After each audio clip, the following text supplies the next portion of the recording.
Welcome to this series where I present games that I love and that I consider masterpieces and games that you definitely should try out.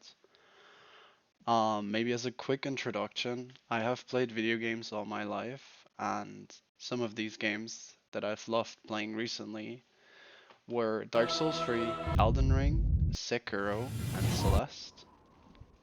And let's just say it this way, I play video games a lot. I'm a pretty big nerd. When I say a lot, I mean like a lot. However, the game that I'll be presenting today is completely different, and it even caught me off surprise that I liked it so much. And the game I'm talking about is Gris, or Grease. I don't know how to pronounce it.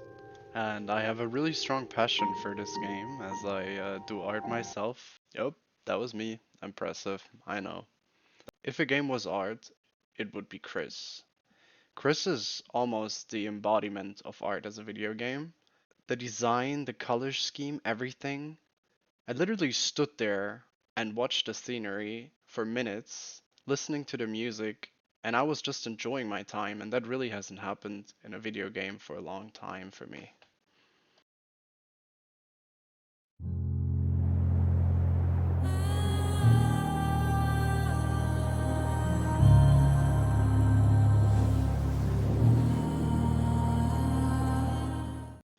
And in order to truly understand why this game is so incredibly good, I thought it was important to have a good overview of the game itself, and that's why I decided to split this video into different aspects.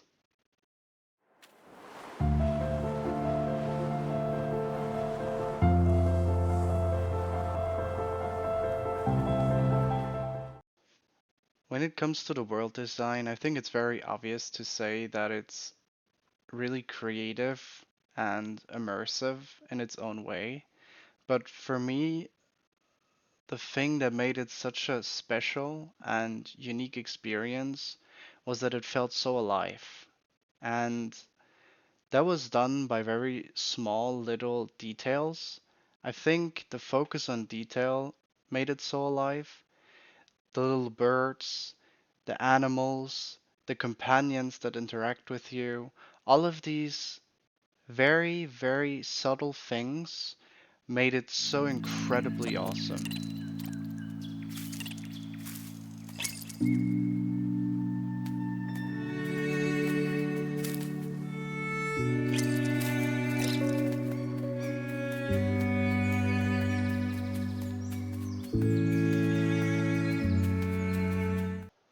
I love that encounter with the little guy so much. I probably could make an entire video about it, but let's get back to the world design.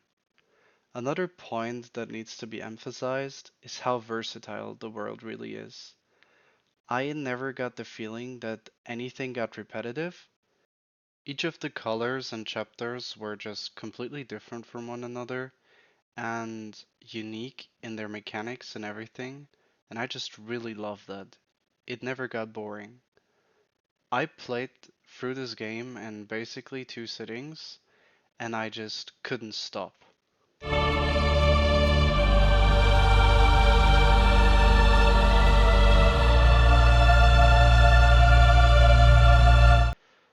The next aspect would be the music. However, it is really difficult for me to show you why the music is so good at certain points because it really is just incredible through and through. So you just have to experience it yourself, honestly. So let me talk about the effects of the music instead. On the one hand, it supports an atmosphere that is created, and on the other hand, it underlines the emotions that are presented. And as we have a very emotionally loaded game, this can get to points where you actually get goosebumps.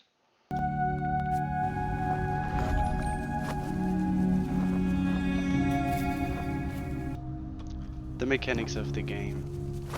I really thought that they were incredibly fun and creative, and also at points hard, but not too impossible. So you still had a very smooth gaming experience, but yet at some points you had to think and it made you actively engage with the game, which I really loved.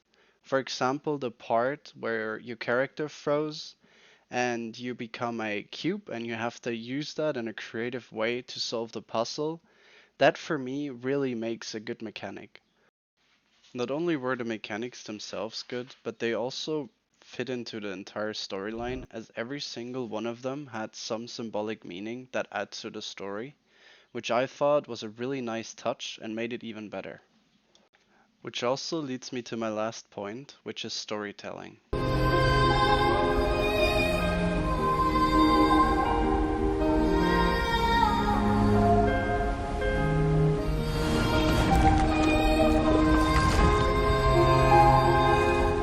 Gris is a game of grief, agony, and suffering, and through the eyes of the girl we experience how grief can change us and how we find a way to live with it. The entire story was told without one word being said in game. Everything was done by world building, visuals, colors, mechanics, and that made it such a truly unique experience and also so effective and affectionate. I previously mentioned that the mechanics have a really strong symbolic meaning within the story. One example would be the singing, which really symbolizes her way of acting against grief and also finding joy in life again.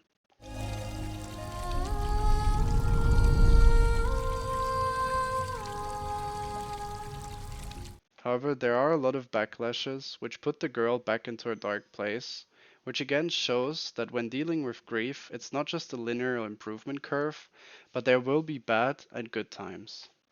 Which brings me to the end and the conclusion of the game, where we learn that grief doesn't just go away, but we have to find our way to deal and live with it. I think these aspects really showed why Gris is such an incredibly good game and why I consider it to be a masterpiece, and I hope I could animate at least a few people to play it as well. If you came to this point, thank you for watching.